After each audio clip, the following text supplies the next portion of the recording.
Hello! Kamusta kayo dyan? Naalala niyo pa ba yung vlog natin nung nag-harvest tayo ng bayabas?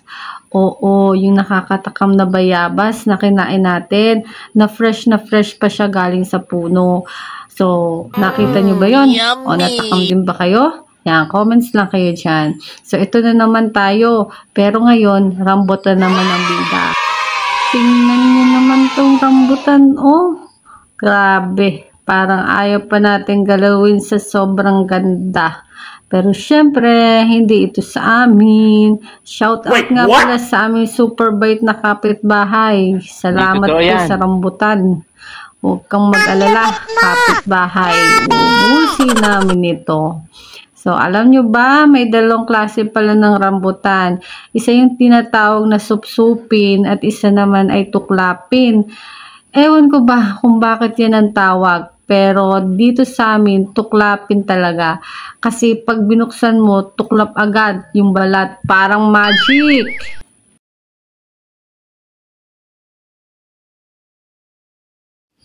Tingnan natin kung ilang araw natin ito uubusin. Oh, no!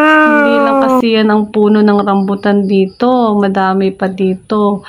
May iba't iba ding uri o mga puno dito ng prutas. May durian, may bayabas, may atis. Ayan, punong-puno ka ng prutas. Oh, ayan, kuha na ng kuha hanggang doon sa dulo. Ang iba pa nga ay kulay green. Kakaunti pa nga iyan. Kailangan lang talaga kunin na. At sayang naman kung hindi kukunin at kakainin. Kailangan natin magpasalamat at marami pong binigay sa ating prutas. Kahit di prutas ng kapitbahay. Shout out ulit sa kapitbahay namin. Oh, ayan oh. Yan, magbumukbang tayo ng rambutan. Yan yung ilan na prutas na nakuha ni Mister. Sige, magbukas tayo ng isa.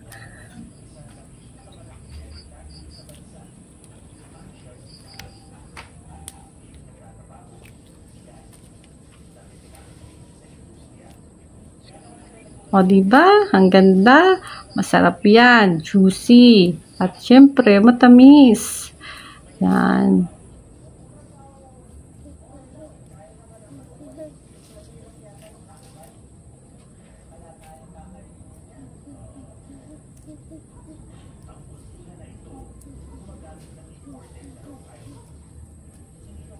Tada!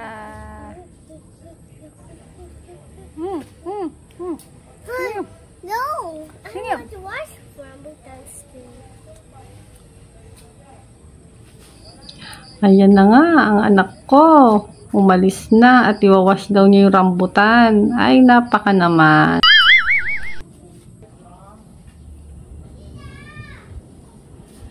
Wala na dyan, tita mo. Wala na, tita mo.